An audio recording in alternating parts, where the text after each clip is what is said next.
fact that TikTok has been like, it's like, oh yeah, dude, you're just gonna be you're just gonna have AI built into this fucking stupid ass thing. No, that's what we're Yeah. unbelievable. Everything should have a legally binding option that you only put AI with somebody's permission. Not everyone should.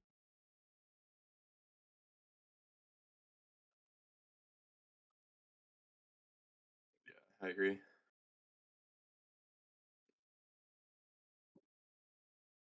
Um. All right, we are live.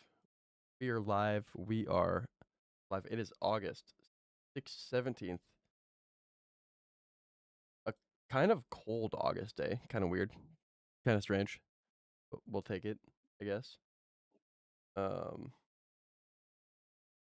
And today we've got some more fantasy football talk to talk about.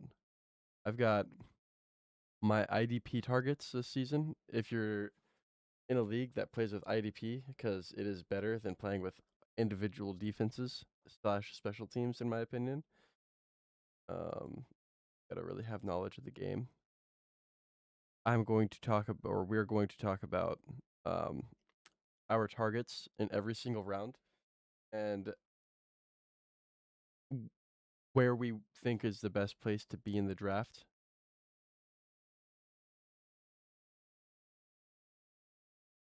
At the end, I mean, I don't see enough people talking about it, so I've got to bring it up.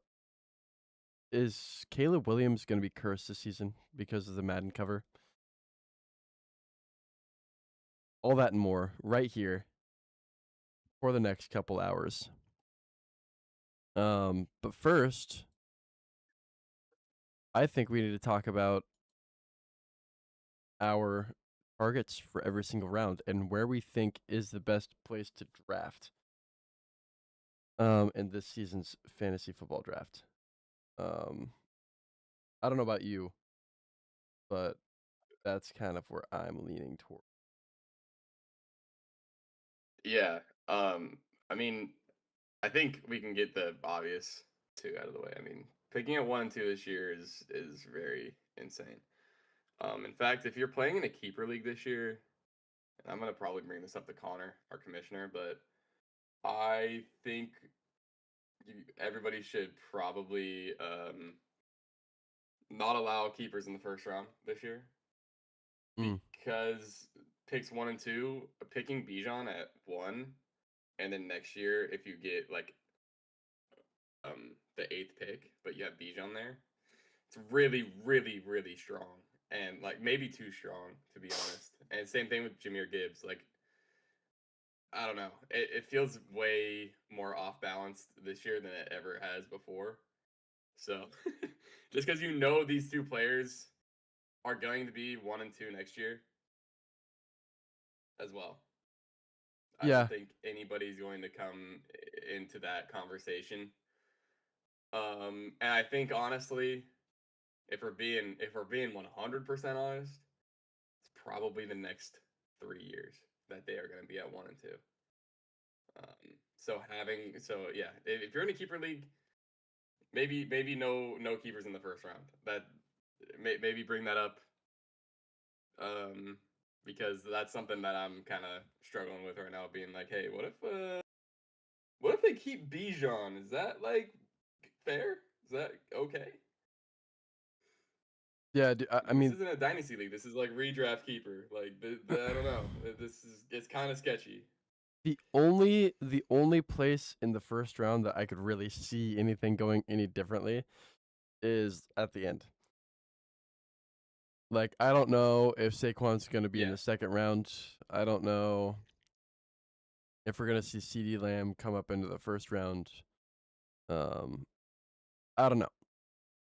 But what I do know is that yeah, I agree completely. Having those first two picks, if you are playing a keeper league, but it's redraft and you're able to keep players out of the first round, you're never going to see the light of Jameer Gibbs or Bijan Robinson if you're not 1-2 this season, ever. Yeah. And that's kind of that. I don't Yeah. know. That kind of sucks. I don't really like that very much. I think Well, the other thing too with Jameer Gibbs and Bijan is that it makes the league a lot more stale too, because there could be a situation where the 1 and 2, like maybe they get unlucky in the later rounds and maybe some of their players get hurt, so they have to trade Jameer mhm, Gibbs or Bijan. But if they're keeper, they can't do that. So then you just have a team that has like one good player and they can't get back in the league because they had no trade targets except for Bijan, but he's a keeper, right? right. So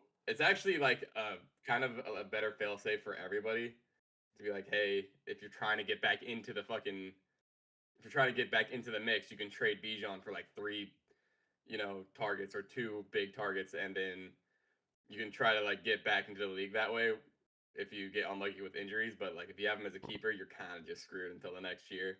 Yeah, and I mean, we also there's not enough people talking about it, in my opinion. You look at the strength of schedule for the 2026 regular season, and people are asking why Bijan is overtaking, or sorry, why Jameer Gibbs is overtaking Bijan Robinson in that uh number one spot. It's because the Lions have the easiest strength of schedule this season, right? Like that is the reason. So you look at that and you say, "Oh Yeah, shit!" Like, yeah, having Jameer Gibbs probably crazy this season. I don't know. It's just one of those things to me that is just like, for me, it just makes sense that having having no keepers in the first round, just like that keeps it fair. And I don't think that's just like this year. I think that's just in general. I think that just it just makes sense. yeah, yeah. Agreed. I think you gotta. I think it's getting to the point where the some of these players are so powerful, Yeah, especially having like a couple at the same time, to where keeping in the first round just isn't good. agreed. Um, the other thing, so I mean, to me, other than 1 and 2, obviously, really, really good this year. I think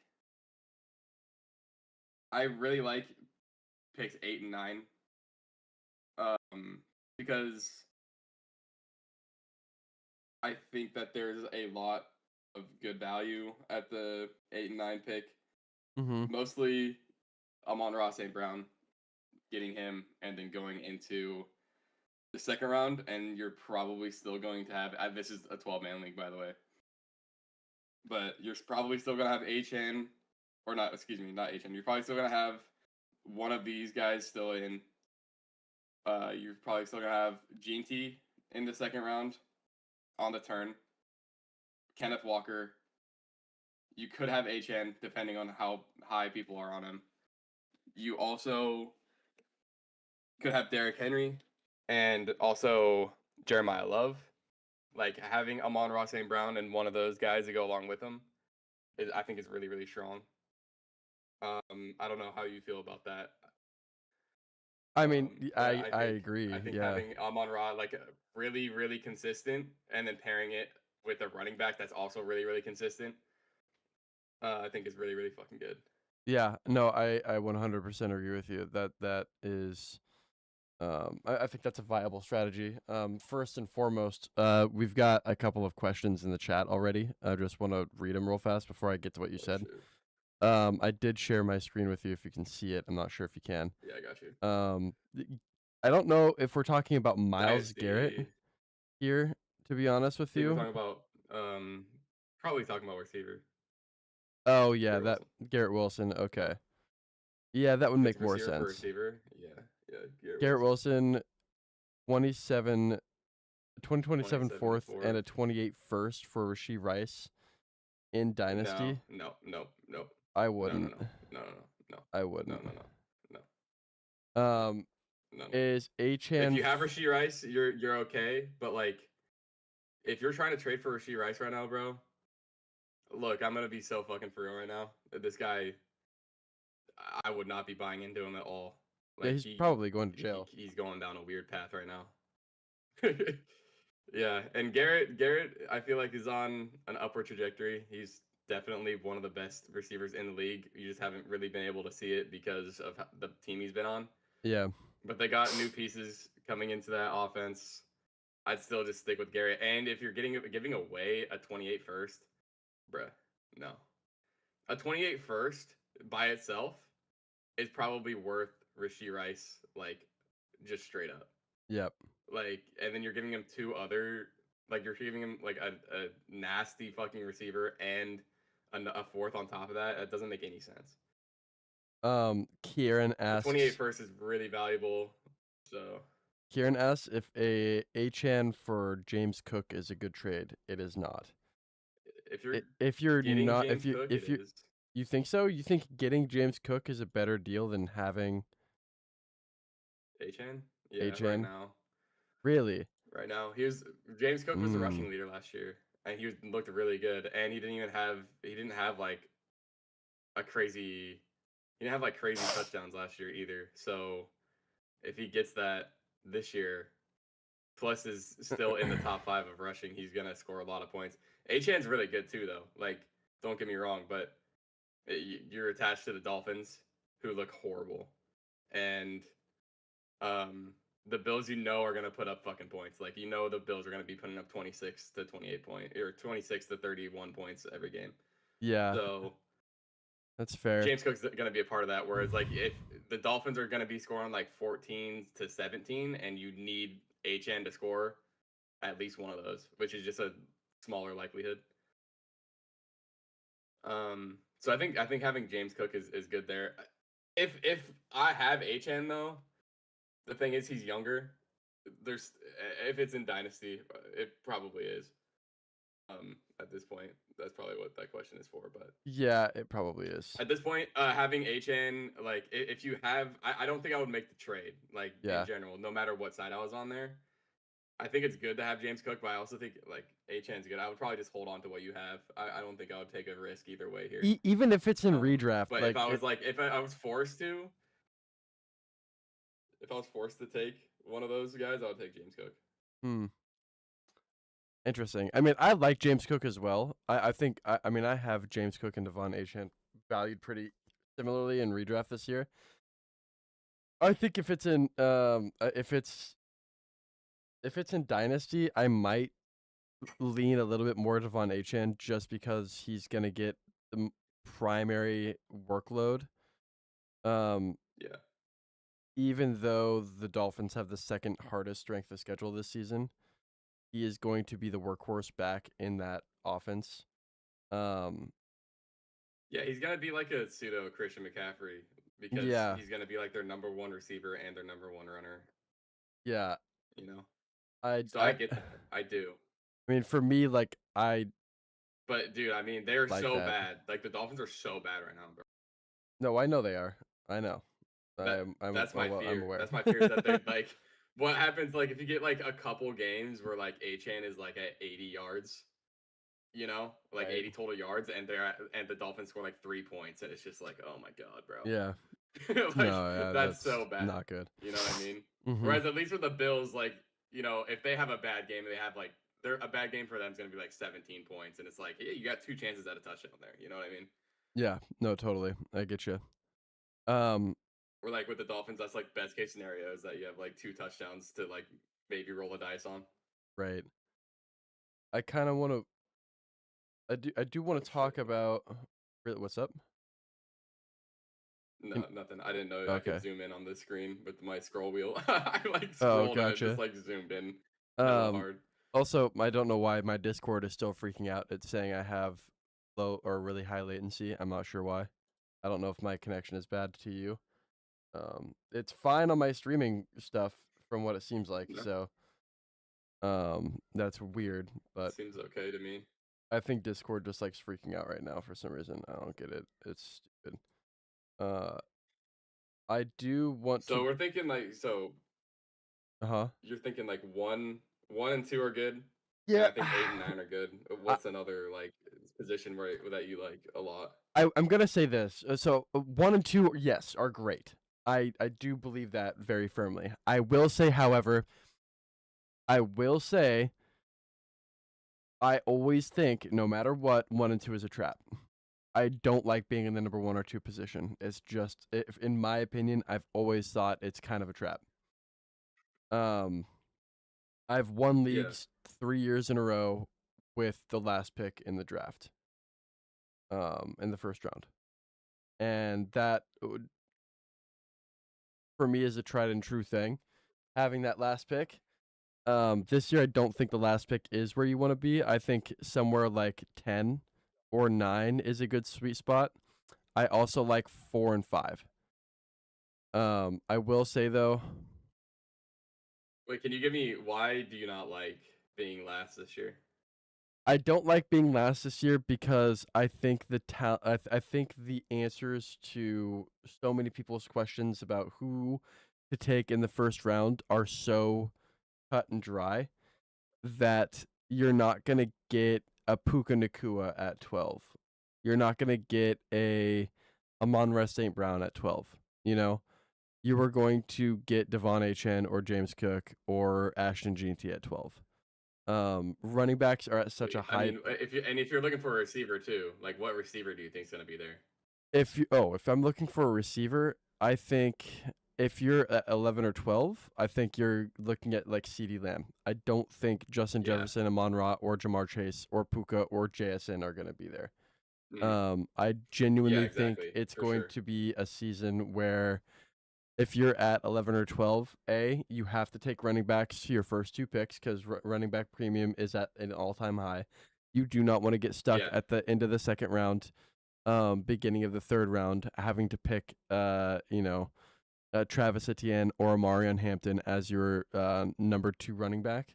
So if you're on that turn in the first round, you have to take running back, and then from there, Yeah. if you look at production charts over the past 2 years, in that third round, if you're at the end pick of that, if you're at the last pick of the first round, right? So you're going into what pick number?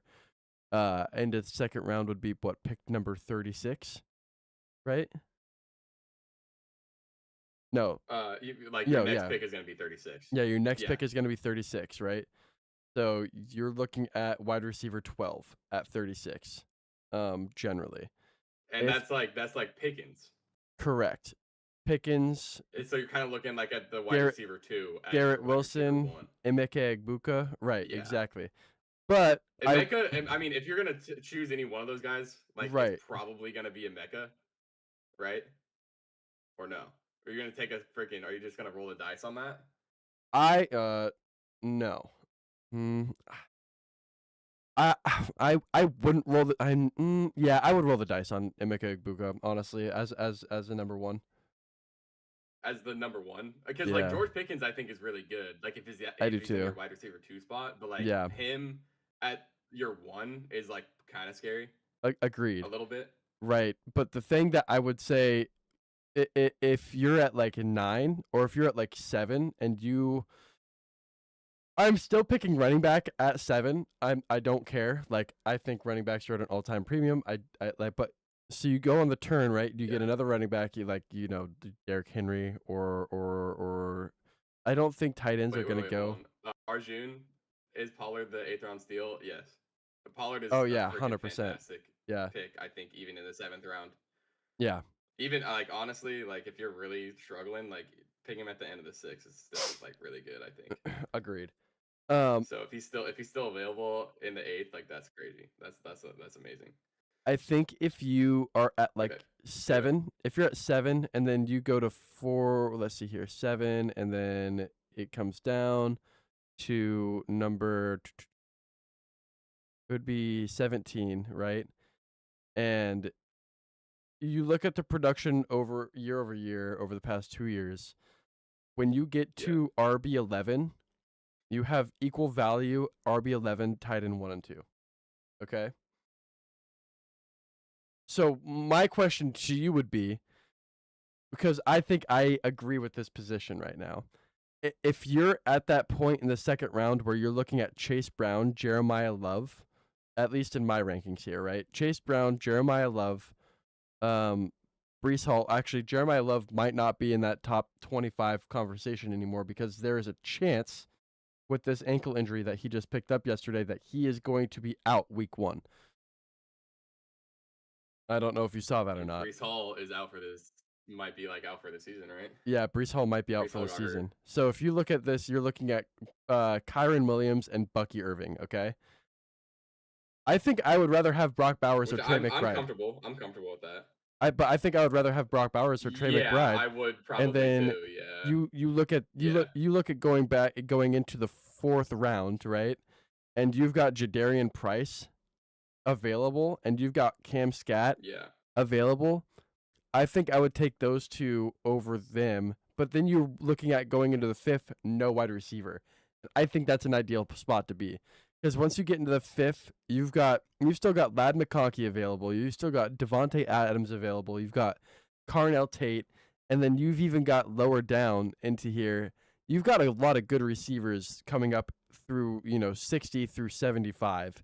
Marvin Harrison Jr. I mean, that's not my top pick there. I'd probably take DJ Moore over them, DK Metcalf over him, Rome Odunze over him. Okay, Yeah. um, There's a you've lot of good receivers there down are there for sure. Like there are weighted dart throws, kind of. You know what I mean? yeah, exactly. Like they're dart throws, but it's still like this could definitely happen. Like this is very likely to be good.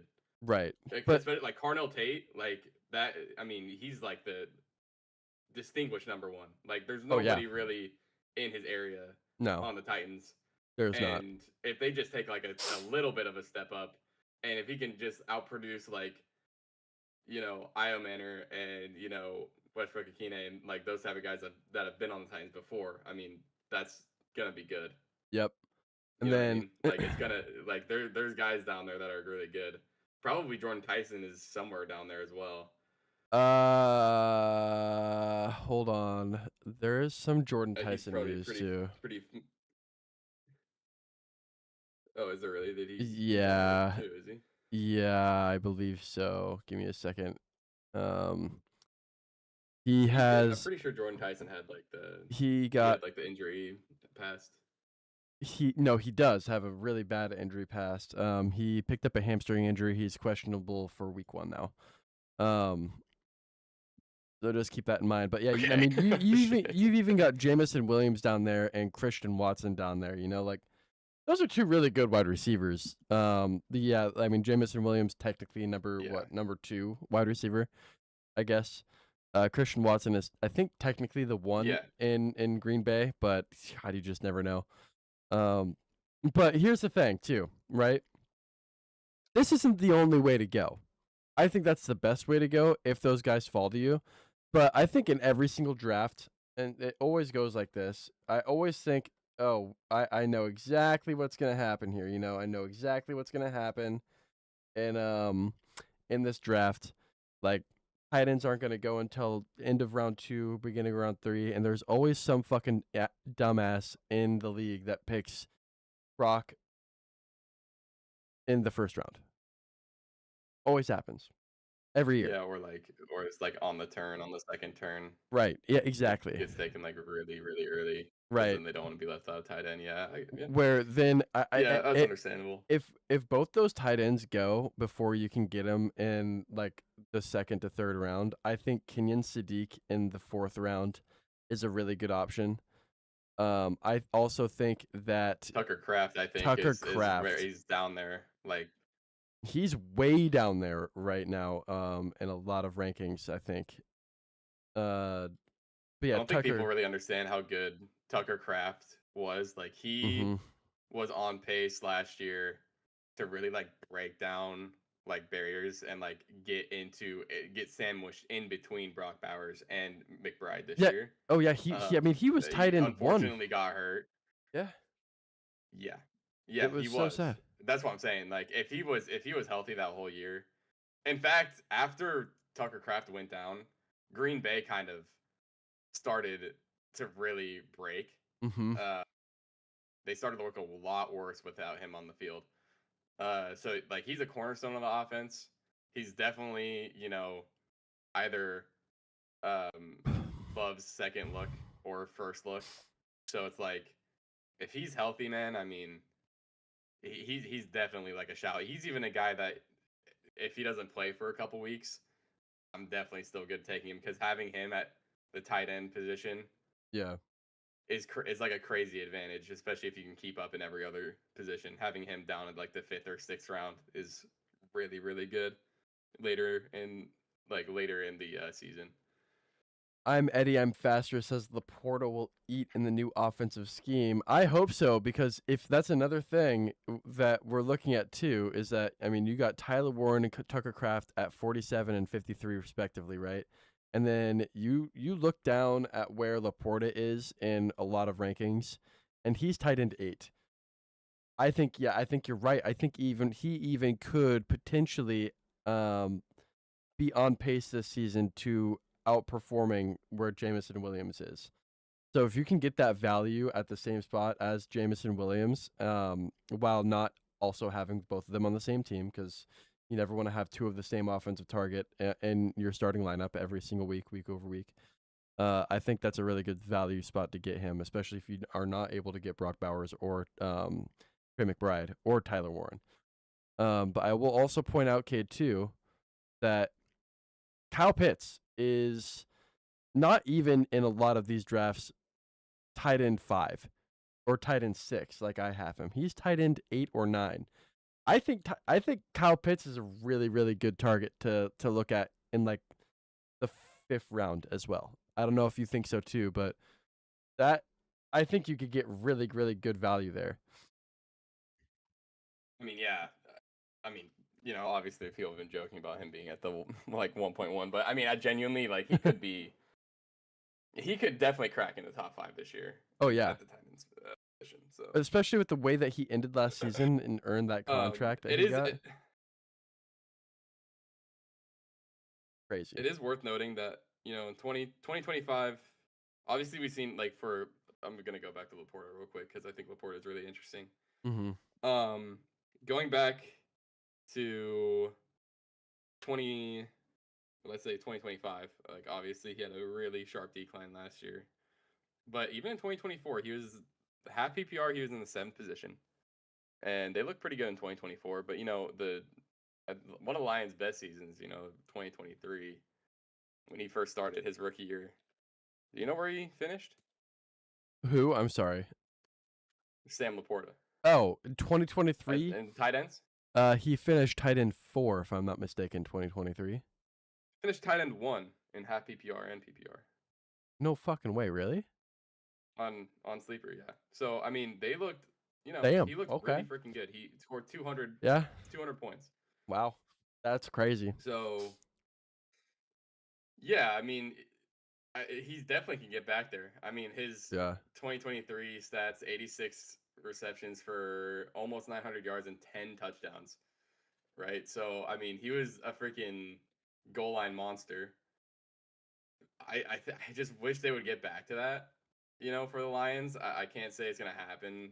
I think 27 is where he finished last year, Mhm. and half PPR. I I don't see that happening again. He's gonna be definitely higher than that, but if I'm being honest with Laporta, I mean I'm kind of seeing him finishing at around the tight end 8. Yeah, tight end Um, 8 is where I see him but being as you well. At know, least where his I value really is. he's really talented though. He's Yeah. really really talented. He's a really good tight end. He just needs to be involved more, and hopefully he will be. Like Mhm. that would be really good. I got a couple questions in the TikTok chat here, but first, I'm Eddie. I'm faster. Says Stefanski is a joke of an offensive coordinator, but he uses his tight end as well. Only safe guy aside from Bijan in the Atlanta Falcons offense. Really interesting take. I hope you're wrong because Drake London, I want to, but Drew Petzing is also very big on the tight ends. New offensive coordinator, new scheme. That's true. And look at what happened with the Seahawks last season. Same exact thing, right? New offensive coordinator, new scheme, wins the Super Bowl.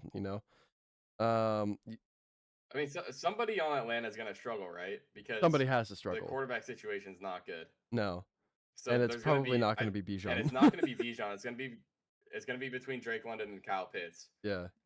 history says Kyle Pitts, right? But True.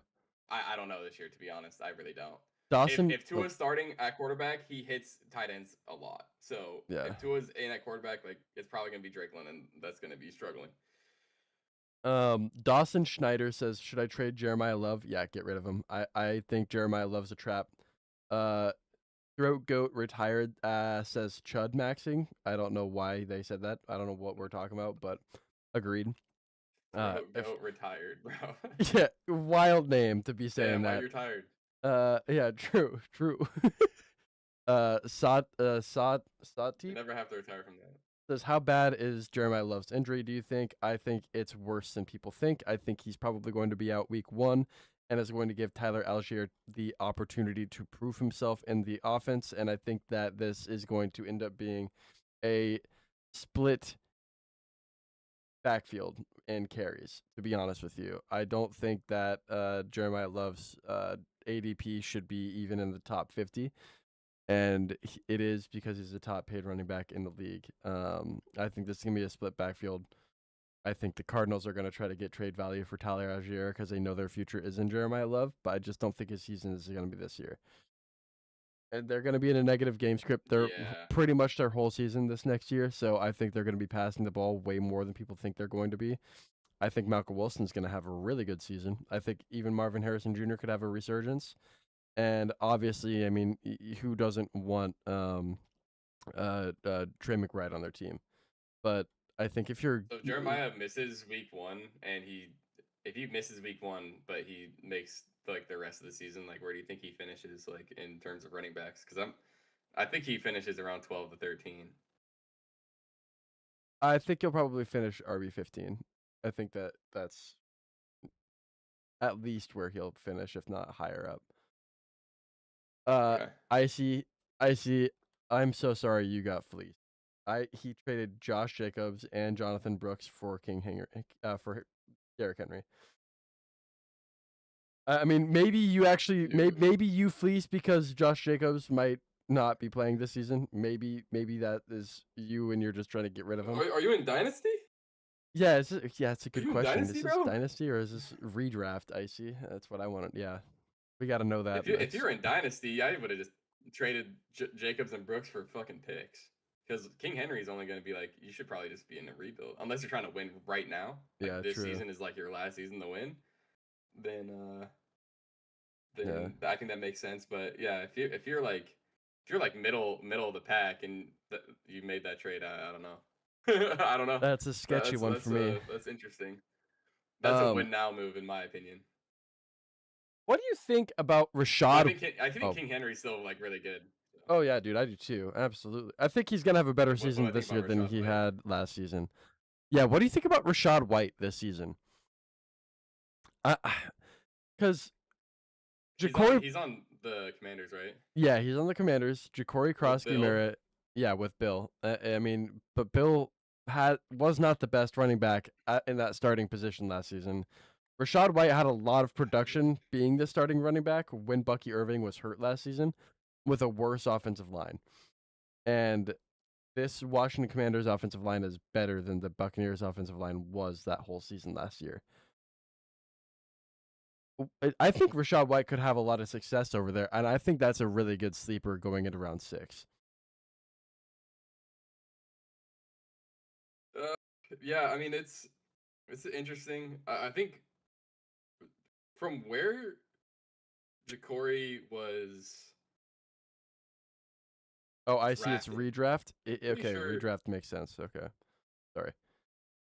Okay. If you traded before the season even started. That's also wild. Okay. I don't even like the fact that you've done your draft yet. Honestly, in a redraft. Considering where Ja'Cory like was drafted last year, I Mm-hmm. mean him finishing as 32, was pretty good. I mean, he finished as a 32nd running back, and his best game, he was getting 66% of the snaps Uh huh. on like that's his best snap share, right?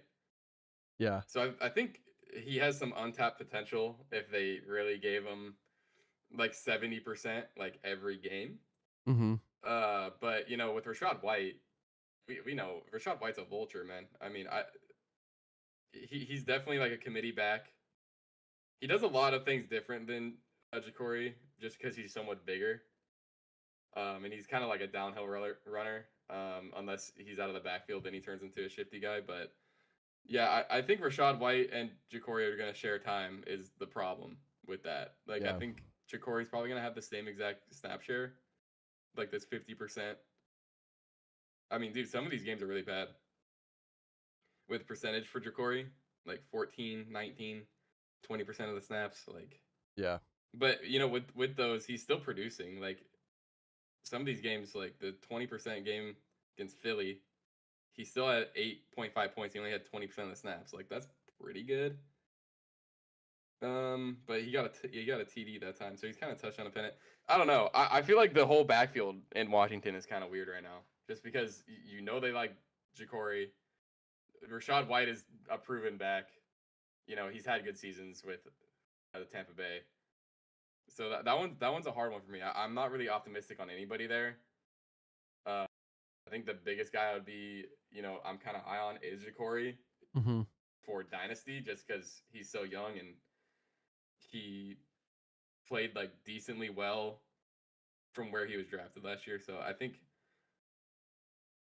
I don't know for redraft. I don't know if I'm picking Rashad White until like very, very extremely late. Yeah. Uh, I mean, I kind of feel that. Like this is going in around 6, probably not your round 6 pick. It could be a sleeper, maybe potentially. I think I'd rather have Alec Pierce or Michael Pittman in that situation because those are the other players that are there. Um, Arthur has a question in the Twitch, or sorry, in the TikTok chat.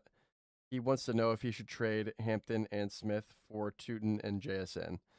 I'm fucking hit and accept on that all day long because I'm not a I huge think Hampton I'm fan. doing that as well. I think Tootin even has a better chance of outperforming Hampton this season. I could I just think that's a crazy, really but good trade for you. yeah, If you, I mean, I'm taking the Tootin and JSN side. I'm taking the Tootin Let's just JSN be side too. clear. That I think Yeah, is I like that a lot. A crush lot of people are accept. really high on Hampton still. Yeah, I'm just not. I'm not either. Just not as high on Hampton at all. Same. I think Hampton's a good running back, but I think picking him at the turn is really high, like extremely high. I mean, if anything, he should be going like first in the third round, maybe. Mm-hmm.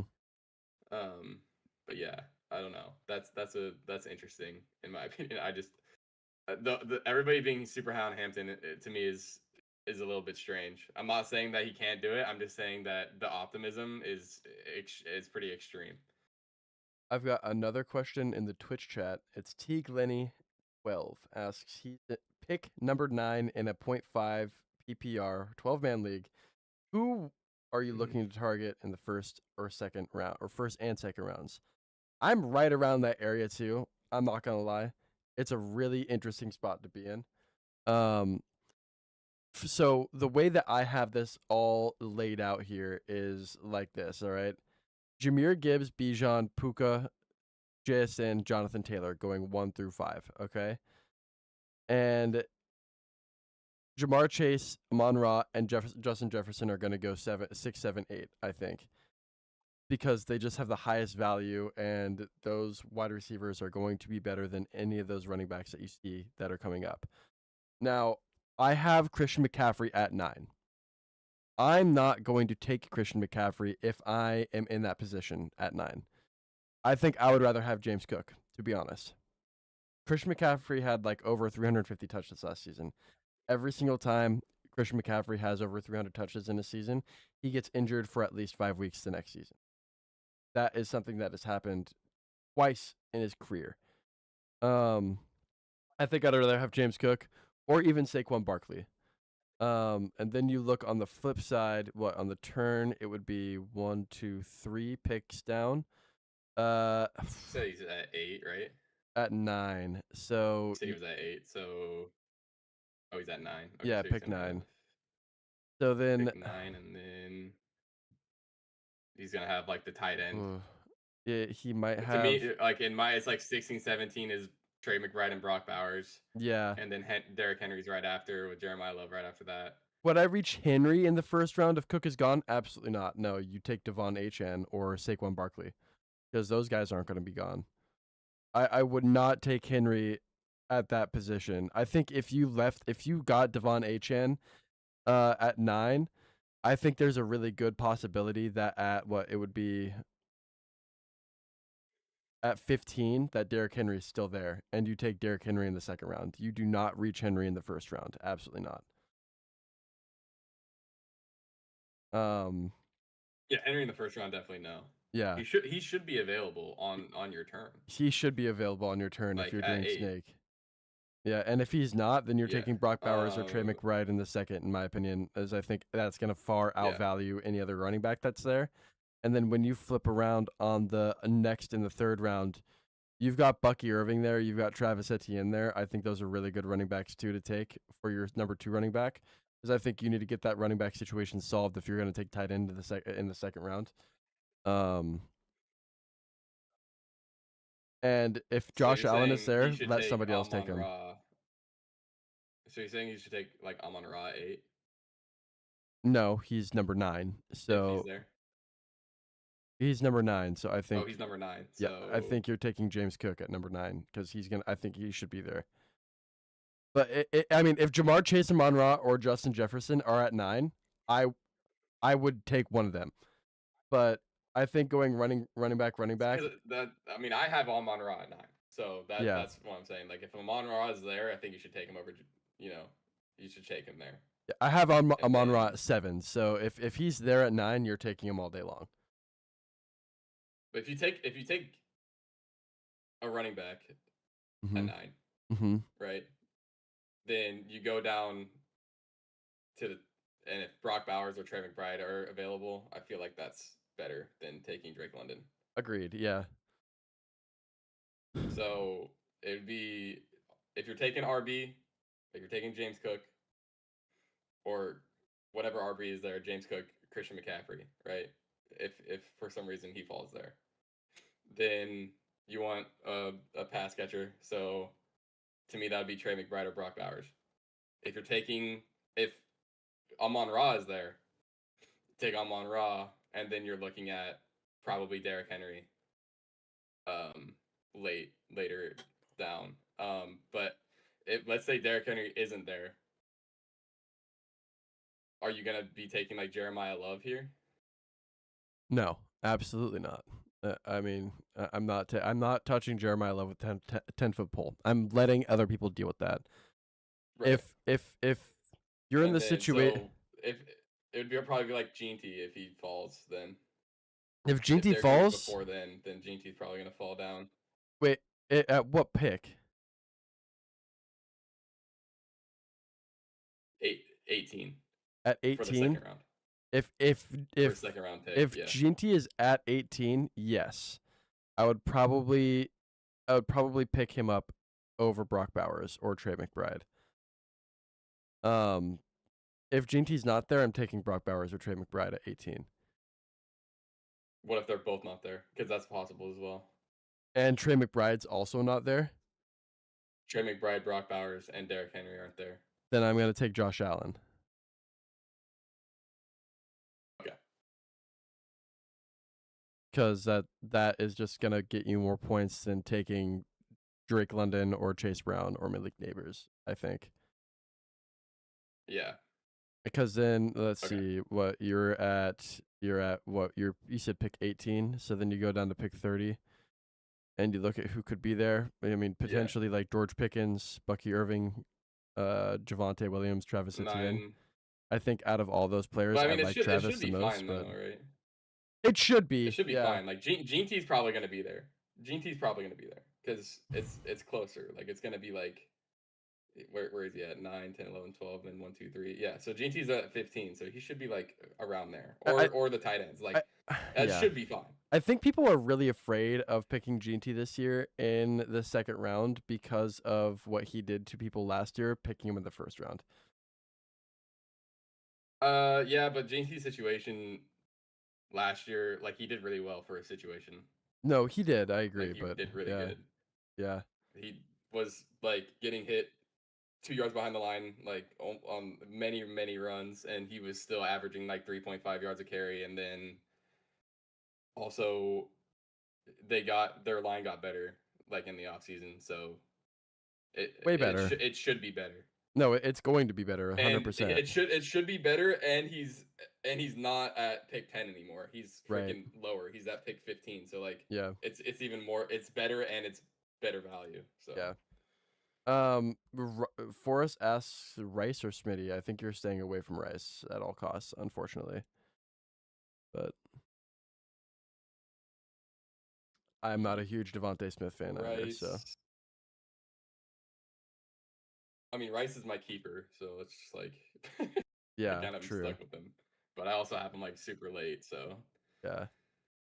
I also my keeper is so I late am due to not this buying in on year. Rice at all. No, I'm not either. My keeper is fucking late as shit this year. It's not even in the top 175, I don't think. Yeah. Wild. Anyway, yeah, Oh shit, you in the show. What's oh shit. oh my god. I didn't realize you joined. What's going on, guys? What's up? Um ugh. I gotta take a last sip of my Kirkland energy drink. Do you want to kind of go over what's kind of changed with preseason going on? Because I think there's some definitely interesting things that happen in preseason Oh, a lot of shit's been going on. that I think is good. So like first of all, let me just start with this. Um, in my dynasty league, I traded for DK Metcalf, I saw that. Yeah. and so I traded him. I traded for him because um well, first of all, I got a first round pick out of it. So I got DK and a first round pick. I mean, obviously, I gave up Stephon Diggs and Jalen Naylor. Hardly know her. And and then I got DK Metcalf and a first rounder and a fourth rounder, which doesn't really matter. That's just like freaking a cherry on top. But um, I was feeling comfortable with this because like the Steelers were in preseason and Drew Aller looked like freaking phenomenal. Like he looked so fucking good. It was insane. Um, Making a lot of good throws, like tight throws as well. And he has a good deep ball. DK loves the deep passes. So I know Drew Aller's probably not going to play a lot unless Aaron Rodgers gets injured, but I really like what I saw out of him. And even if Drew Aller like doesn't, he showed me that even if he doesn't like play super well as a starter, that he can still give production to the receivers. So I mean, I think what I saw from him was really great. I was like super confident, and I was pretty confident in him. Um, kind of before this, but obviously Aaron Rodgers is there, so it's kind of like a freaking buzzkill. But I really think that Drew Aller is. I feel like he can actually feed this offense like very well. I don't know how you guys feel about that, but I was really impressed with what I saw from him in preseason. Yeah, man, he's gonna be the starter next season for sure. If not this season, at some point when Aaron Rodgers eventually makes his biggest fall off of all time. Um, Yeah. but yeah, no, I'm Yeah. with you. I think Drew Aller is gonna be the future of that offense for sure. It's just unfortunate because he could get like some good reps, but obviously this is the Aaron Rodgers farewell tour, and I don't know, maybe he's got some energy left, an ankle left, an ACL left for the season, but um, at least I don't know. Pittsburgh looks like they're headed in the right direction Yeah, for sure. for I think future so as seasons. well. There's a guy named And we Blurpy in got my YouTube chat that has a question. I don't know if my Discord is lagging or not. Just let me know if it is, because it says it's in the red again. I don't fucking understand what's happening. You sound fine. you sound good. Dynasty League, and I'm in win now mode. I was offered Derrick Henry, Okay. Devontae Smith, and the 2026 Derrick Henry. 3.06 for Chase Brown and Okay. Alec Pierce. 10-man full PPR league. Well, you're in win now, so Win now? Yeah, Alec Pierce is. I don't think he's going to be back for a minute, right? I think yeah, he's so. not gonna Yeah, be back he's for a not going to be minute, back so for I a don't minute. think he can do that. So Wait, you're, but he's getting Derrick Henry, For right? Chase Brown and Alec Pierce. Like, yeah, he's getting Derrick Henry and Devontae Smith and a 3.06 in the I would next do it. draft for Chase Yeah. Brown and Alec Pierce. Yeah, I yeah. would do it. Yeah, I would do yeah, it for sure. If you're in win now mode, Plus- if like this is your last Who- season who- to try, like you should probably. who is do it? that. Josh Downs on the other receiver? Yeah, Like, Downs. Yeah, Yeah, Downs. I think he's better than Alec Pierce, anyways. So Whoa, that's okay. yeah, I think he's it gonna could outshine him. definitely be like a 1A, 1B situation there. To be Yeah, honest. His that's separation's true. really, really good. Like, there's a lot of hype around Alec Pierce, and I get it, but it's just I'm not. well, I buying think it. Alec Pierce is really good too, but it's more like if he misses the just- first like yeah. 4 games of the season, and him and Daniel Jones or whoever's at quarterback, if him and Josh Downs get a really good connection, it's gonna be it's gonna be a 1A, 1B situation. Well, also it's just like just the competition. Like, he's gonna be injured.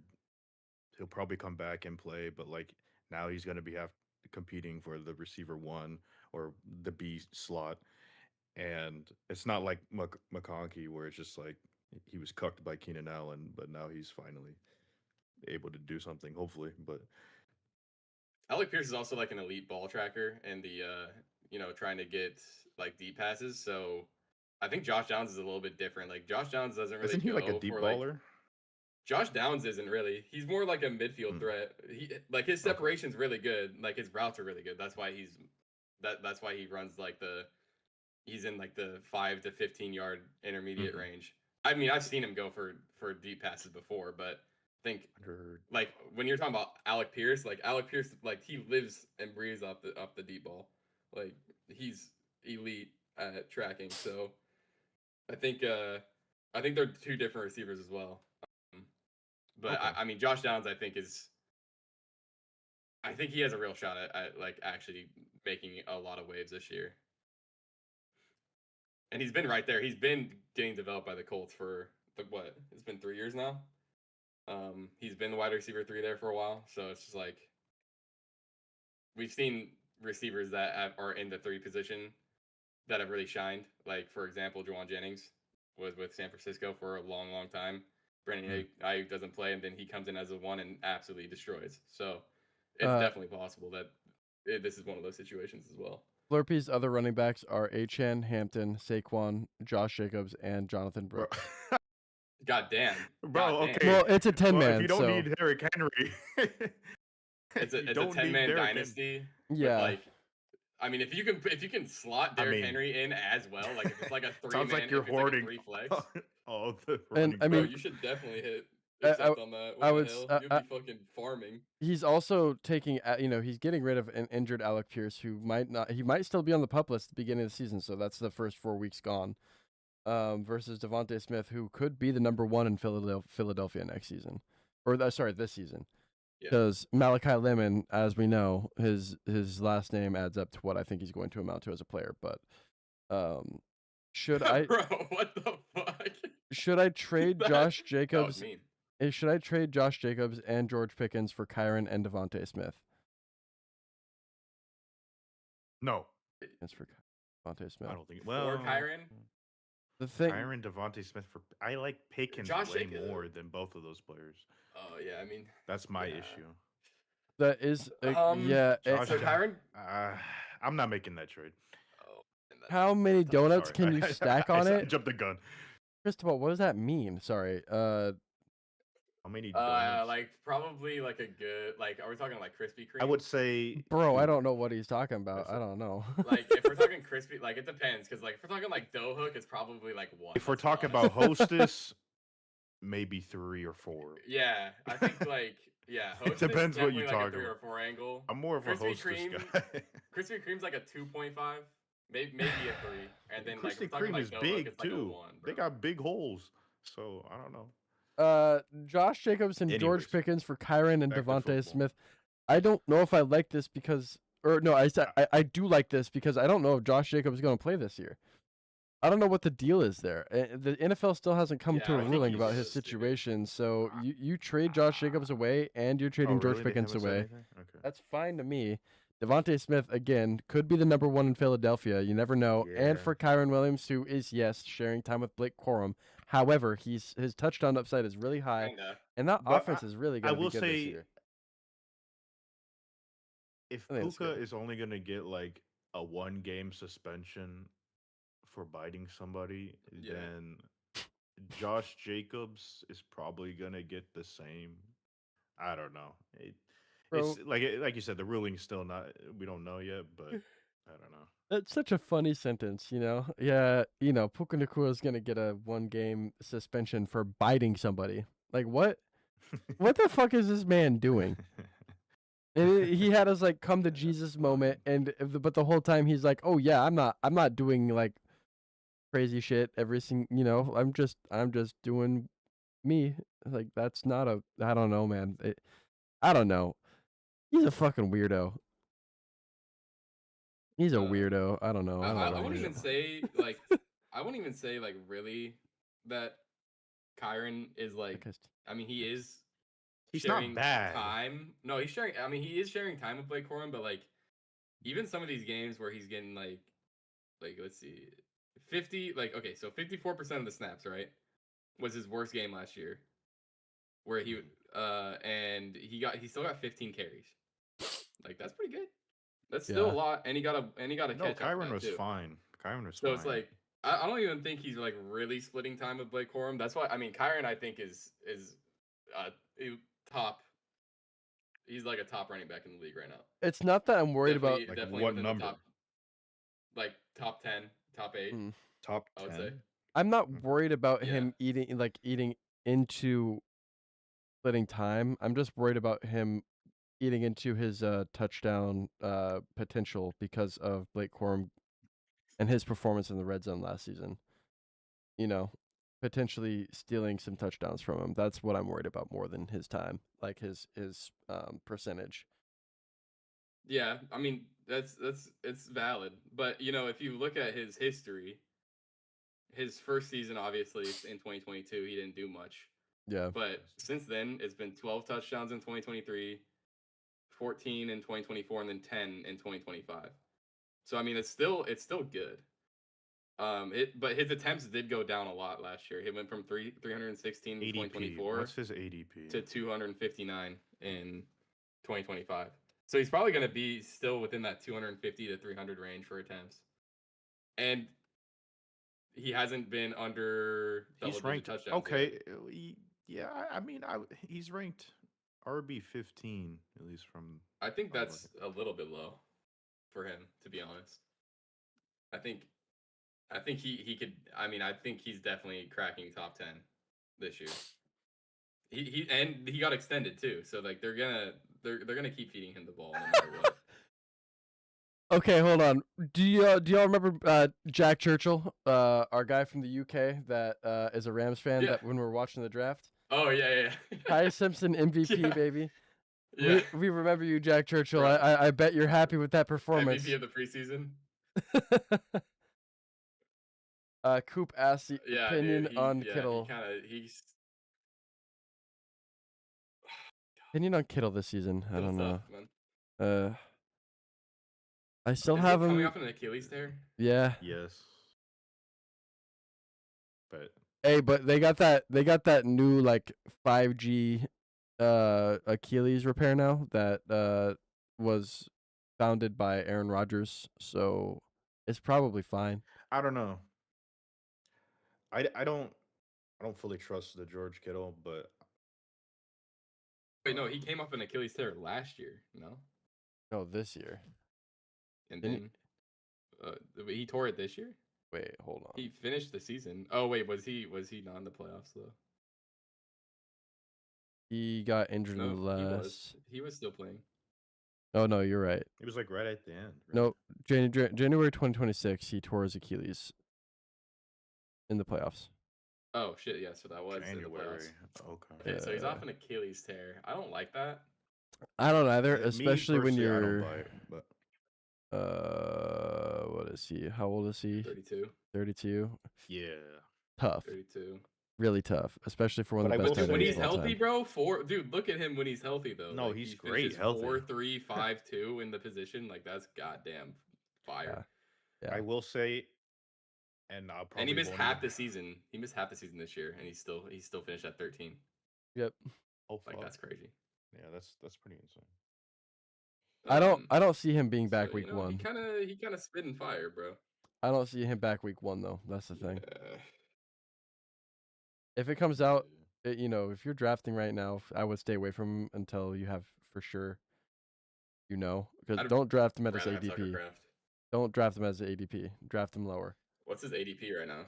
I have him at 71, but it's What is 14 his His spots. ADP 85. is ridiculous. ADP is 85. He's a tight end 9. 85, bro. Safio, Henry for Emeka Egbuka. Are you in a dynasty? And are you getting Egbuka? If you're in dynasty and you're getting Egbuka, do it. Henry for Egbuka. He plans to play week 1, but I drafted Yeah, Goddard too, says Coop. Okay, yeah. That's a good idea. That's good. I mean, I guess put him on the pulp list, but Goddard's kind of a sleeper too. Look, he's Goddard kinda is a good. sleeper, but he's Goddard, also coming off an injury.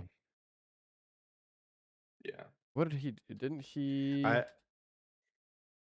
George Kittle 72 for me. Malik Neighbor stocks have risen for me. I fully believe in the Malik Neighbors hype, but I don't think I'm gonna have a chance at getting him. Oh, another thing that happened in preseason. Kind of like going with Jack Churchill, because the Rams kind of fucked on my Chiefs a little bit. Ty Simpson especially, bro, 21 for 25, 192 TDs. That's nuts. But Emmett Johnson too. Emmett Johnson is crazy good.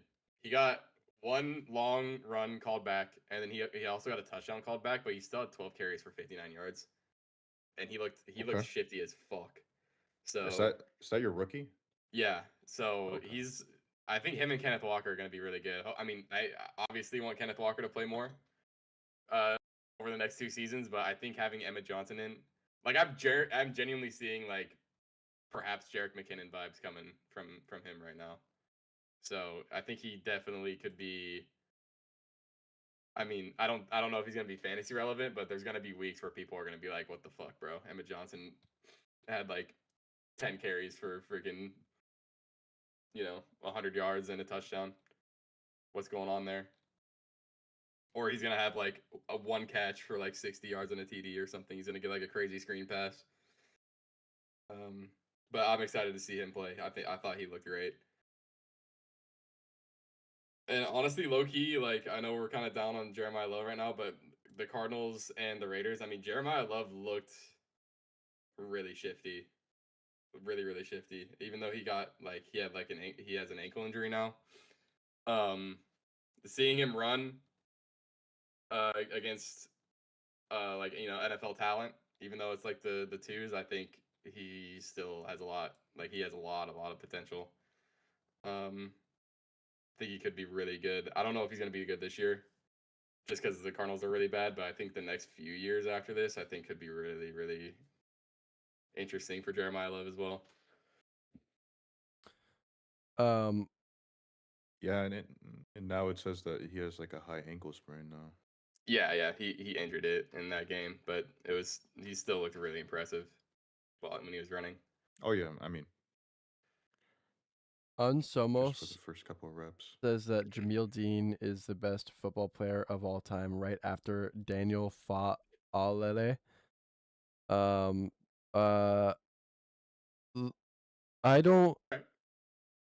like the enthusiasm, but I think Daniel Fa'alele is going to get cut because apparently he had a disastrous preseason debut with the Giants. And I don't know anything about Jamil Dean, to be honest with you. I don't know. But that's an interesting take.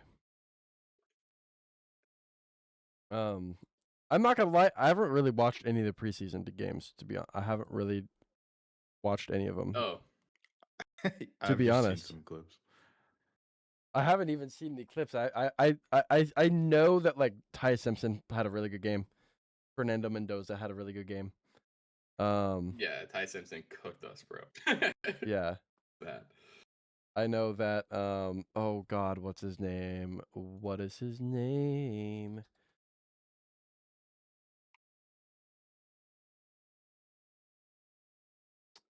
Joe Milton III also played pretty well. Who I think is going Yeah, against to the Seahawks. Yeah, the Seahawks yeah. kind of got cooked. Well, one. Fucking But Drew Lock went out there. He went out there. I think like on the first or opening I think he was drive. only in there for the first or second drive, opening drive. But he just like freaking drove down and scored like Yeah. immediately. I was like, okay, Drew Lock locked down. Well, they also I watched a little bit of that and I saw that we recovered a muffed punt and then we didn't score like on the goal line. I was like, what the fuck are we doing, y'all?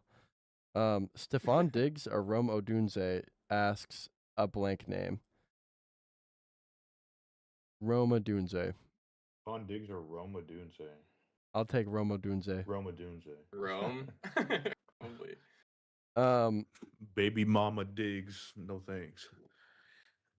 I do want to talk about IDP this year though. Real quick. Okay. Ooh, yeah, I'm curious. I need help. So I don't know. I've got some IDP rankings. And I'm not going to go through all of them. I'm going to go through the top like 5 players that I think are going to be Sure, your like best IDP guys, right? And Okay. this is based off of strength of schedule, right?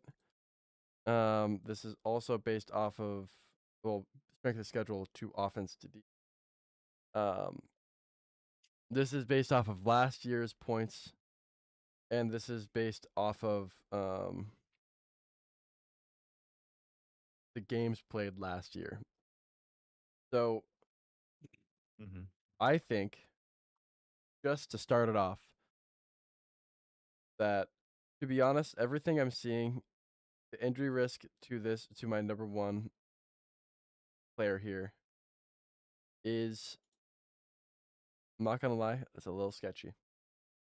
But my top player Okay. that you should look for is linebacker number 1, who's going to take over a lot of the pass rushing and a lot of the blitzing Okay. in Cleveland. That is Carson Schweisinger.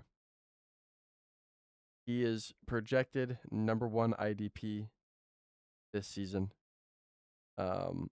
Followed by Tennessee Titans linebacker Cedric Gray. Myles Garrett after that, of course. Zach Bond and Jordan Brooks. And just to share one more, Max Crosby. Those are your go-to guys, right? However, who likes going after the regular guys who everyone knows, like, oh yeah, that's going to be the guy that go. No, I think who you should really be targeting. And let's be real, you're not getting him until the very last pick in the draft. Minka Fitzpatrick, new team, new him. He's going to be the number 1 DB in New York for the Jets. I think you should be targeting him. I think he's going to get a lot of plays, a lot of picks this season. I think that's going to be a really, really good pick. Aiden Hutchinson. I don't know how he's not one of the top defensive linemen, but he's not. That dude is a fucking killer. That guy is going to be the guy that can give you wins week over week. I think Fred Warner coming back from his injury, he could maybe even be the linebacker 1. He just didn't play it all last season. We don't know. Or he didn't. He played, but he didn't play a whole lot before his injury. Nick Bonito, another defensive tackle that can just edge rusher that can just win you games next season because of the amount of sacks and forced fumbles that he gets. Ernest Jones won me last season 2 weeks in a row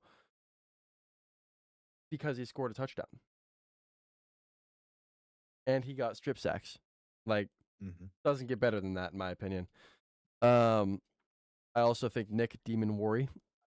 I think that's just if he's not injured, I think that's crazy. I think you should take him. I think that's a really good pick. And lastly, not lastly. Devon Witherspoon just got fucking bagged the fuck up. I think that he is going to be absolutely just eating this season. And then I really want to bring in, this one's a little bit lower than everyone else, but I think for a rookie, he's got a really solid um, outlook going into this season as a corner, and that player is hold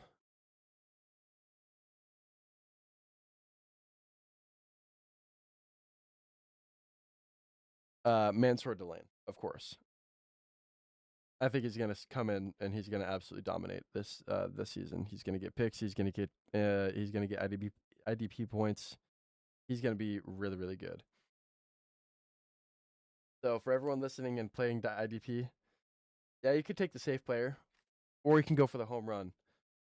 And honestly, why not just go for the home run? Yeah, when we talk about IDPs, it's interesting because we're talking about linebackers and defensive line. You want guys that get a lot of action. You want guys that get a lot of sacks or forced fumbles. I want guys that love defense. But when you're talking about DBs, you're actually looking at guys that get targeted a lot, so they have more chances to break up the pass because IDPs don't get points taken away if they get a pass call on them. They get points just from breakups and from interceptions mostly. Sometimes they get sacks. So if you're looking at the DB angle, obviously Nick Cross has been the top of the DBs for the past couple of years now.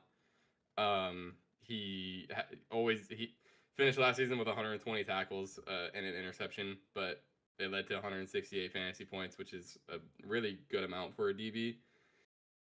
But I think one person that you need to look out for, if you have like how I have it in Dynasty, where it's like defensive line, linebacker, and DB.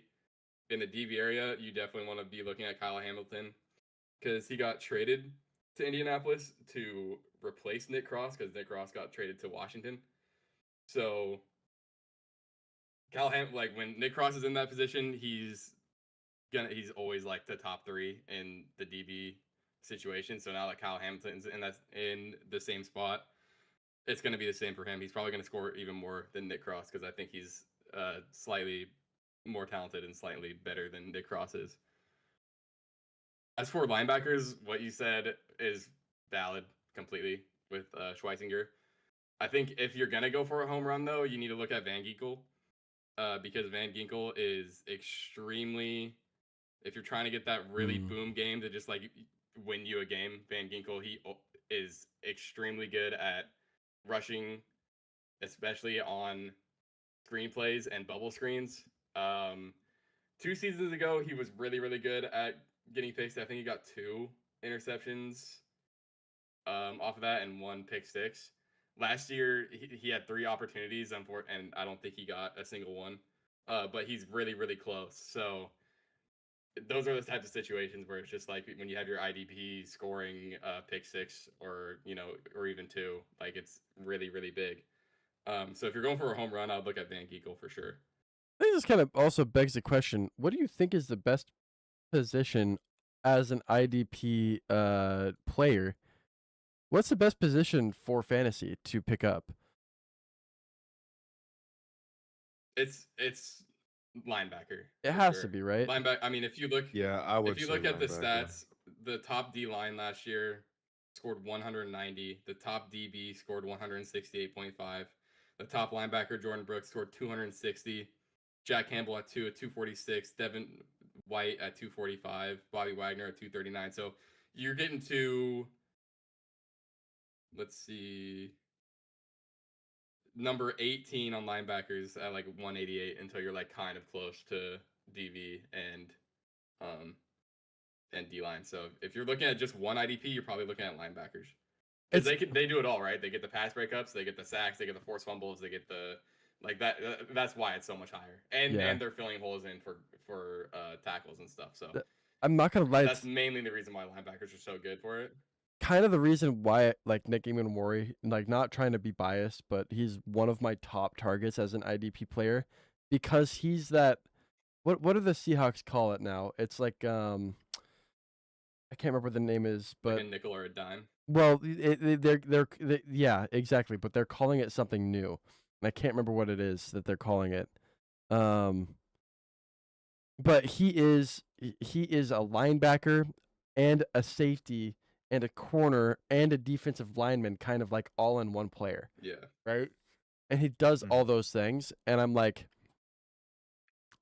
I feel like that's going to be a new position on the field and I feel like Mansour Delane will be able to play that if they kind of try to lean into that kind of new ideal.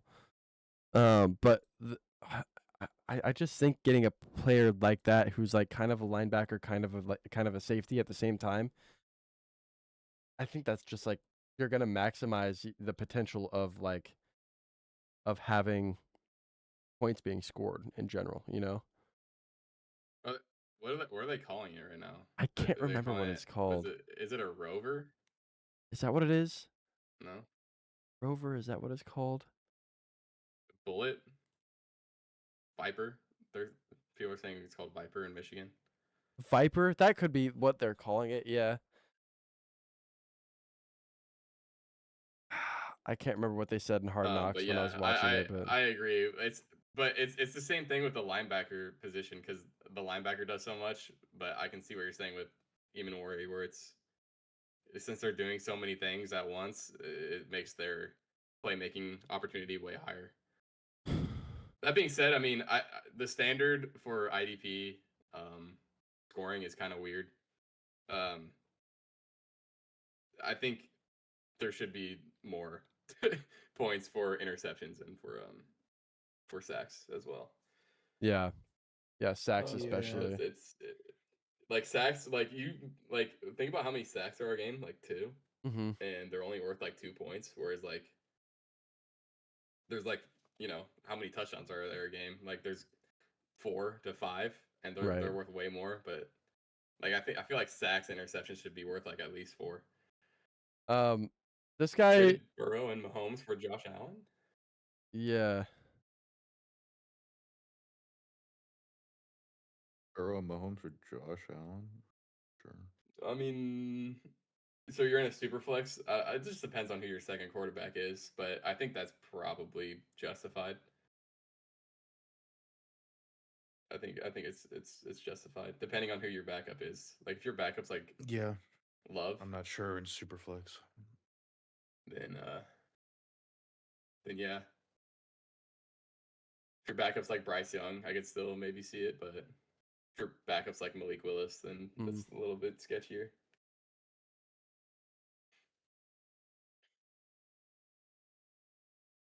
Yeah, I mean, I like the trade. I'm fine with it, but I don't know if it's dynasty. I don't know about it. I don't know if I like Oh, it or dude, not. speaking of Joe Burrow, I don't know if you guys, I mean, you said you haven't watched that much preseason, but how are we feeling with Burrow? Because his drive with the Bengals is really horrible. Pretty much it was one. I mean, he got sacked. I think he was out there for the first 2, and it was just um he kind of just couldn't do anything. It went 3 and out. Yeah, it's unideal Um, considering the Bengals have the and got second hit really easiest hard. strength of schedule this season too, which is not good to see. What do you think about like in my opinion, I think this is the defining year of the Jamar Chase and Penny Sewell drawing. You know what I mean? The one where it's like you can either pick Penny and you can, you know, Yeah. block and Joe Burrow can throw the ball at T. Higgins, or you can pick Jamar Chase where he's going to be wide open down the field but Burrow's sacked in the backfield. I think this is going to be the defining year of that because so far, the first 2 seasons they made a Super Bowl. Everybody was like, okay, let's close this book. But I think the book is open again, and it's been open for the past 3 years because they missed the playoffs many like we're at the third season in a row with them missing the playoffs. It's like, hey, uh, it, it's not working. They can't get any linemen. Yeah, and the protection of Joe Burrow has literally made him come out and say like, I don't like playing football right now. Like that's not ideal. That's not what you want to hear from your franchise quarterback. I'm Eddie. I'm faster. Says I see it like Chase's rookie year. Make a big deal out of nothing. They will be one of the top offenses. It's tough for me to believe Yeah, that only because of what we've seen in the past 2 years with that with the Bengals. We haven't seen them truly be good since Chase's rookie year when they were able to pay. And I mean Joe Burrow was on his rookie deal too, where they were able to pay other linemen to do the work that they needed to be done in the trenches. Whereas they didn't spend the draft capital that they should have this year on linemen, and they also don't have the money to pay linemen to come in and do do the work for them. I don't know. to be fair, the real reason why this is even coming back up to me is really because they paid T Higgins instead of focusing on their defense. Yeah, Because the thing is, like Joe Burrow's getting paid too much money to have two amazing top of the line wide receivers to just not win. And yeah, a lot of it's on the defense, but if you see on the production of when Joe Burrow's out and then Flacco was in last year, is like Flacco was freaking tearing it up too because of how much talent is on that team. The other thing with Joe Burrow too is that when you see, yeah, the defense is giving up a lot of points. Yes, it's like, it's really rough when it's like tied at 33, but like when you're in those like games and it's crunch time, Joe Burrow's turning over the ball and he's losing the game. Where like those are the games where you need to like actually, like you have the chance to win. Yes, you can blame it on the defense, but at the same time, it's like the game's in your hands and you're turning the ball over. So I think just because, like, I'm not even saying they need to focus on their line, but paying T Higgins and you're pretty much wasting a ton of money that you can be spending on the defense, and then also secondarily spending on your line at the same time just to make the whole team better. That's what is struggling because you can score. Yeah, your offense is gonna be high flying. It's gonna be scoring 30 points a game, but you need to be perfect down the stretch, and you have to do this every single game. Every single game, you need to be scoring 30 points because your defense is not gonna do shit. It's just not sustainable. It's just not, and we've seen it 3 years in a row. Yeah, they've had a freaking amazing offense, which by the way they started slow every year too, which is not good, especially when your defense is bad. But yeah, they have a high flying offense, but they still aren't able to win games to a degree where they can even sniff the playoffs. Really, I mean, this is like the second season in a row, or last season was the second season in a row where we were talking about, hey, the Bengals, it's week 4, and we're like, hey, the Bengals are going to miss the playoffs if they don't win a game here because they've been starting out like 0-4 or 1-4 or 0-3. yeah, and those first 4 games are a tone setter for a season. You come out of the first 4 games into week 5, and you're 1-4. Sorry, 1-3. It feels really bad. It sucks. Honestly, it really does. Yeah. Um, I really want to. It, you know what? I'll save it for a different time because I think also before the drafts all happen, I really want to give my top picks in the draft in relation to strength of schedule. So I'm gonna make a list of players that I like for strength of schedule, but that won't be for this week. That'll be for next week. Because I think when you're playing towards strength of schedule in like your 4th to 10th round picks, it ends up working better than not. And I just want to make sure people know that strength of schedule matters like a lot, especially when So you it's like get into like your that's gonna be your Go ahead. Oh, I was just like right when you get into like later weeks in the season, like that really starts to affect the game. But you're saying what was going to be my what? That's gonna be what you have on the list here, the targets in every round of fantasy with draft strategy. Yeah, and that'll like next week I'll just go into like my preferred picks in relation to strength of schedule as opposed to like my personal feelings about them. That makes sense because, dude, Yeah. strength of schedule is so important in my opinion when you're looking at teams to get players from. But Do you want to try to watch a game next week preseason for game, preseason? Yeah. If you um, have time, I don't know. I mean, potentially, I'm working like mornings mostly, so yeah. I'm working nights mostly, so um, shit. I would like to, but at the same time, I would need to. It would need to be on the Sunday probably. The Seahawks and the And actually, I'm Seahawks and probably gonna be Titans play gone. next Sunday at 5 p.m. All right, yeah, I could probably make that work. Okay. Seahawks Titans. Watch my boy, uh, Tyson Montgomery. Right, that's his name, right? A little bit over 2 weeks and NFL Tyron starts. Montgomery. Yeah, dude, it's gonna be crazy. Also, we need to figure out if we can change the draft day or draft time at Just least ask on Sunday. that Saturday. Connor or Alex. Yeah. They could push it. I knew that day wasn't gonna work for people. Well, you guys were saying last week too. It doesn't work for y'all, right? Or that time won't work. I mean, it doesn't matter, but I just thought it was odd, like Oh, 6 o'clock on a Saturday. Like yeah, it's just people got shit going on a Saturday. Like yeah. I don't know. I think Sunday makes more sense, anyways. I do too, but that's yeah.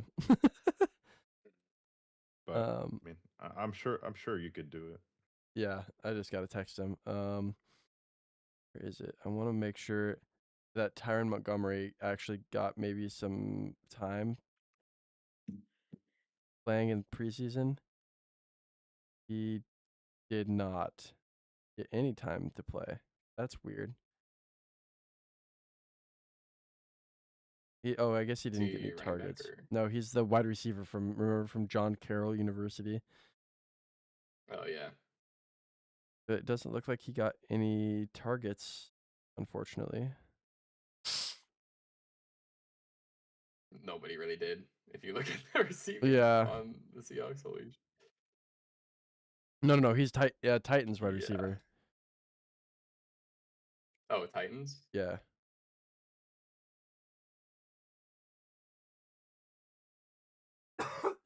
He was like one of my favorite That's guys coming out ridiculous. of camp.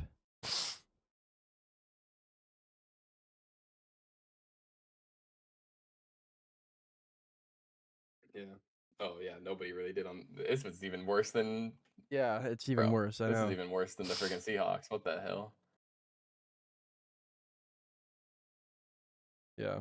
All right. Do you have anything else I for the I, week, or I we're really kind of don't. just like biding time until fantasy starts and the regular Mhm. season starts? I'll probably end up streaming at And least one of my drafts too, because yeah, I think it's important to see how after we talk all this, hype up all this draft strategy shit. I think it's important to actually I see don't how know. I draft. But we drafted really late though. That's the only thing. We draft really fucking late, but I, everybody should be drafting super late. yeah, I'm just hoping that the season starts so that if just people make it through the preseason and training camp, because it just seems like every day somebody's pulling something, but it Yeah. might just so that they could rest their players. I don't know. that actually reminds me one more thing. Dude, Jamal Adams injured Yeah, on he's Yeah, he's out. MetLife Field again. Like, how many times is a player going to injure their knee on that field before they fucking change it? Like, that's so um sad. Well, you want to know something really sad? That. Yeah. They already changed it, bro. What do you mean? They already changed it, man. They changed the turf. They already Okay. changed it, bro. When? Well, you said until they changed it, they did. They did during the World Cup, and it's back. Well, Turf is back. that's what I'm saying. Like they gotta change it That's from the the craziest part. original They turf. did change it. Yeah, Yeah, it's the NFLPA, dude. They really need to like stand 10 toes down on that thing. they And be do. like, dude, we're not playing. We're not gonna play on this field anymore. Like this was. So you can deal with it. I was so excited for Jamal Adams to potentially like resurge his career with a really good Vikings defense, and like one of the very first plays he was on the field, he gets injured. And I mean, like, this might be a dumb question, but like, why aren't we using grass anymore? I'm sure the NFL yeah. could afford it, right? Oh no, they Yeah. 100% can. And They and I can, for mean, sure. Europe does it, so I don't know. Yep. You can't even make like, oh, it's the resource cost anymore And- because we're putting data centers everywhere and, that like, take way no, more well, water no, than the I- fucking grass. Yeah. It's does. not So even like- data centers. Like, golf courses get more water than fucking anything. true, so it's dude. like, And there's way too if many you're of gonna those do that it for are grassy, one though. football field stadium, then whatever. I don't give a fuck. Once a week Yeah, true. for It's not that 5, hard. 6 months. I don't. Whatever. But dude, if how am I if- supposed to have my monster truck rally on grass, I don't know. So bro? That's crazy. For- How am I supposed to have my Taylor Swift concert on grass? What do For- you mean, bro? for I me, guess that's that's tough. wouldn't it be don't more know. beneficial to install like at least better turf? You know, if you don't want to get grass because you think that, you know, you're one of those Republicans that's out there that's like, oh, you don't like data centers? Well, wait until you find out about agriculture, brother. It's like, okay, if you take that argument into use with grass fields, fucking fine. Like, fuck off. I don't give a shit. But wouldn't you want to get a better turf field at least so that you don't? I mean, I feel like you'll end up spending less money on installing a new turf field that is higher quality and like more technologically sound than you would keeping the same turf field that's 20 years old that is injuring players that you're then spending money on their surgeries to get fixed because of your turf field. Wouldn't you end up saving money over the long run, or am I grifting? Am I grifting? Is that a grift? I don't think it is. I think that's perfectly reasonable. I don't think so. I mean, Is it just that like they don't want to spend money on a new like a field? Like, I think there's a I don't know, combination. I don't know. It just It's seems comes like down if to you're money. paying athletes millions of dollars and knees are being sacrificed at MetLife Stadium. they already sacrificed Then- Malik's. They already did. Malik Neighbors? Yeah, Oh, it was there. I didn't know that. I'm pretty sure it was. Yeah. It was. It just sounds counterintuitive, but I'm not the NFL, so maybe they just don't care about. Well, knees. they I need don't to. know. It costs like a lot of money, like upfront, because you need to build a way to roll out the field, right? Because you need, or you have to install like a sprinkler system. Because I'm pretty sure Arizona has a grass field that they have to roll out No, into like the parking lot or something. yeah, exactly. It's on a hydraulic system that goes out into the sun and then comes back inside. And it's fucking sick. But I don't know. MetLife, I don't know the construction of. And turf field. it isn't it wouldn't even be a drop in the bucket. But it wouldn't. And it's not even the NFL. they It's wouldn't the even feel it. owners. It's the owners that don't want to do it. That's who it is. Oh. And I will Yeah. say there are two owners that share a stadium in New York that can perfectly afford putting in grass. And I have a theory because of the Okay. owner of the Jets, who is Woody Johnson, is that his name? Fucking Woody Johnson. What rhymes with grass?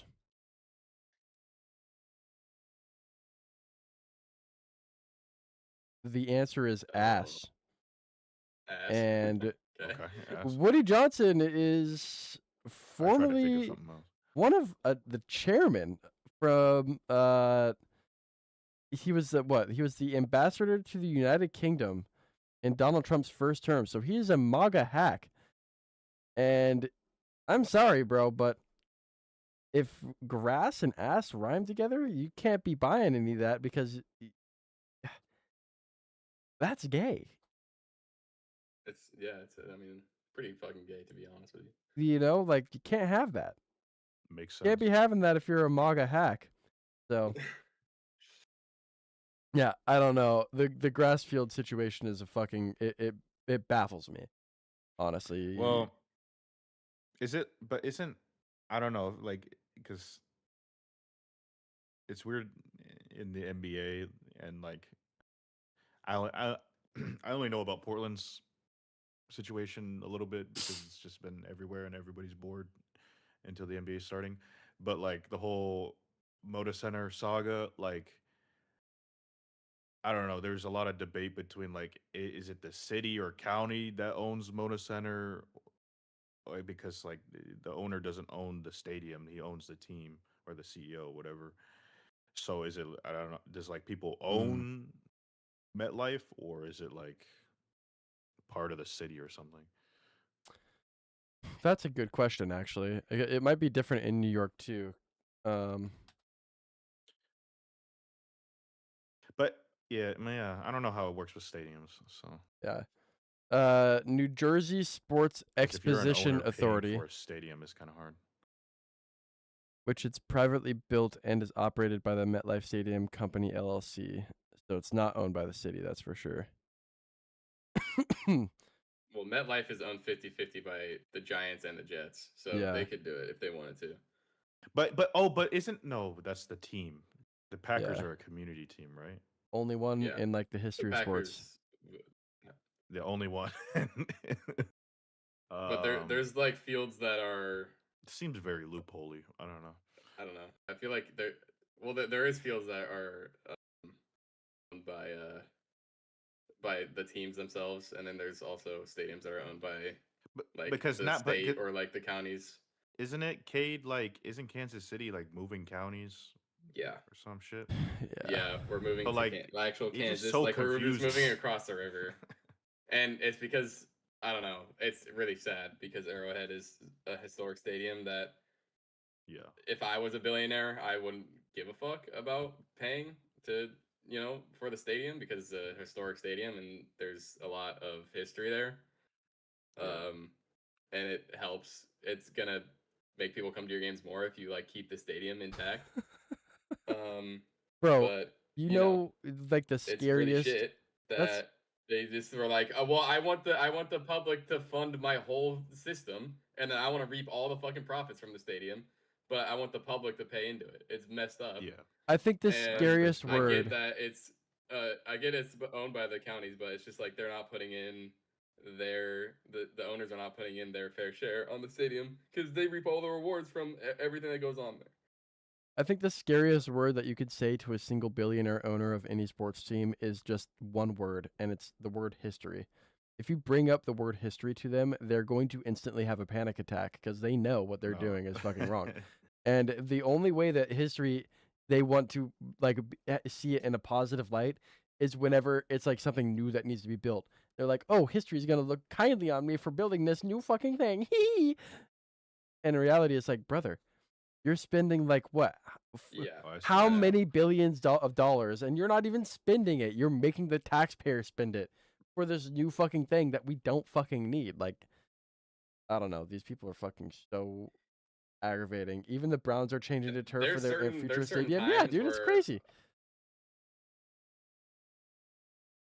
There's certain times where, it's like halfway justified to have the taxpayer pay it. Like, when we're in an economic situation that's actually good, but when we're in an economic situation that's horrible, Yeah. like genuinely one of the worst in American history, perhaps. Having the billionaire owners be like, "Oh, taxpayers pay for my stadium." Like, are you fucking kidding me, bro? How about you pay for the stadium and create some fucking jobs in this economy that just lost like 50,000 last month? Like, good lord, it's sad. Like, just people not fucking trying to get back to anything right and now. I mean, it's like, just unbelievable.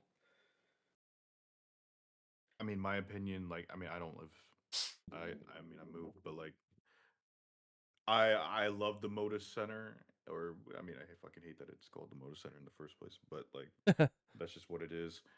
And like as a person who likes the local team and everything, like I don't mind like, oh yeah, like supporting it because just makes everybody's experience better. But like here, like a majority of it coming from taxpayers, I think is kind of insane. Um, but then then it's like you invest all this money and you look at the new stadium that the Bills have, and I think that's just that's unacceptable, bro. Some of Agreed. the viewing seats and like there's like no jumbotrons. You can't even see the fucking game. Yeah, dude, the jumbotron is so small. Like, what were they thinking? But yeah, And then there's so many. Apparently, I've seen so many videos of I don't like know. the worst obstructed seats, like obstructed view seats that are all like $750 to be at like the new Highmark Stadium is ridiculous. But if Yeah, you look you're up, paying at least $300 plus. yeah, if you look up Highmark Stadium right now or new Highmark Stadium, the first stories that pop up right now are the field is ass right now. The new grass field has a rough start. And I'm like, bro, why are we letting billionaire shills just like hammer away at this talking point? It's ridiculous. It's I'm Eddie. I'm faster says it's state taxes as Mhm. well. People that live on the opposite of the state pay taxes. Wait, the people that live on the opposite of the state pay taxes for a team they sometimes never see or even are a fan of. Yeah, I mean in Oregon here it works a little bit differently, and it's a county thing. I mean, it wouldn't be a whole state tax, but I mean, the governor just signed like a $390 million slush fund, basically, to like try to convince the um Trailblazers to stay. Where like that shit should just straight up be illegal. That shouldn't be allowed. Like that's just ridiculous that nobody gets a vote on that, and they're just like, oh, we're taking this over. The economics are too important to keep in the city. It's like, okay. And if they want to move, it's going to cost them $1.5 billion that they don't Mhm. have. Like auto loan delinquency, auto delinquency loans can only get you so far. You know what I'm saying? I don't know. It's Mhm. ridiculous to me.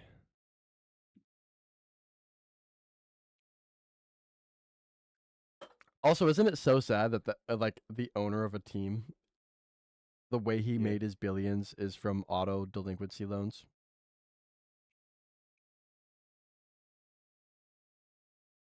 Like It's kind of That's weird. one way for sure. Yeah. I just find it very strange. um, That is weird. I also think my Discord might be lagging. Not sure.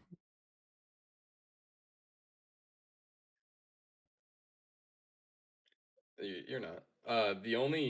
I feel like the only way that it's like things are actually gonna change though is with the NFLPA, like having the players be like, hey, these are the stadiums that need to change, and if our team is playing there, or if like if there's a team that's playing there, we're not gonna play our starters.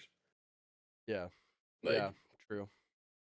you're not no, but you're not gonna sell any tickets because no, we're not gonna play our starters, and like you can go ahead and you know, try to win. And then if you lose against the backups, then you're like, you're in a really bad situation. But I think that's like mostly what needs to happen is that players need to be like, hey, I'm not playing on fucking MetLife. I'm sorry. It's just not going to happen. I'm That would not going to risk my whole career to play a in a turf field that is at a high likelihood that's going to have a season ending injury. It's just not going to happen. Yeah, I totally agree. I think that would be a really good way for actually like if there is another lockout. I think that would be a really good way for it to start is by the players saying like, "Hey, we're not playing on these stupid turf fields anymore that are not updated to specifications of what we need." Like force the billionaires' hands. It'll probably be like Jamal Adams won. Mm-hmm. Jamal Adams has already won at MetLife. I would probably give like if there's like another couple ACL tears at MetLife this year, I think it'll lead to like talks of a lockout, or at least talks of it needs to change or our players aren't playing there. Yeah. Like you're not gonna have any home games type of situation. So yeah, it's definitely interesting. But I mean, at this point, like as a Chiefs fan, like I would be okay if the Chiefs were just like, hey, we're not gonna play this week at MetLife because we want our players to actually be healthy and just like take an L at MetLife. You know what I mean? Like it's one of those situations where like I don't want Patrick Mahomes to get hurt again. I don't want Travis Kelce to tear his ACL in his last year. I don't want Kenneth Walker to freaking get hurt at MetLife. Like if you know, even if we're in like a dicey situation at like 3-3, it's like I just don't want to Don't do want it. to take that option. I think last question that we'll take for today. Trade Swift for Debo. Yeah. Ooh.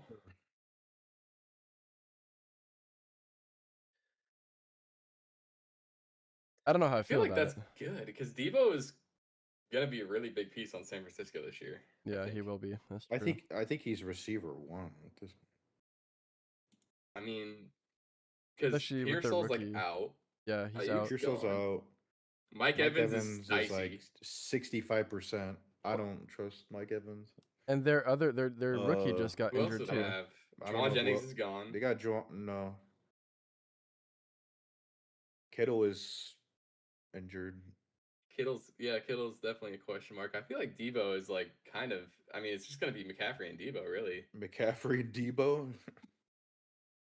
Who else they like? They don't got much, man. They don't got a lot, bro. That substation taking everybody out. What's their freaking depth chart? Because I know Debo's definitely gonna be like the one. I know Mike Evans is probably the two, but he's always dealing with a hamstring injury. They got Christian Kirk. Oh, they have Stribling too. So you know, like Stribling's definitely gonna Stribling. be. He's not bad. Did he get injured? No, he hasn't got injured yet. Oh. Not yet. Substation hasn't taken. Substation hasn't marked him. Did he? I don't think he did. I feel like that's a good trade, to be honest with you. I think that's fine. But are you in Dynasty or Redraft? Because if you're in Redraft, I don't know if I would make any deals before the season starts, especially a month before. Yeah. Kind of wild.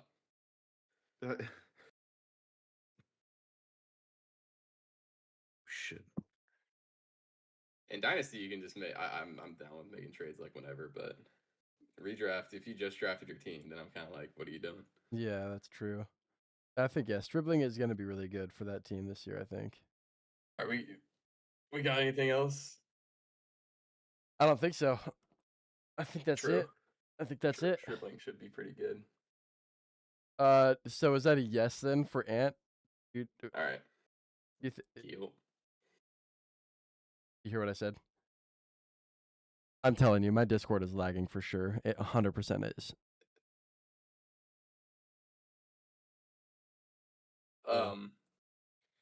If you're in Redraft, no.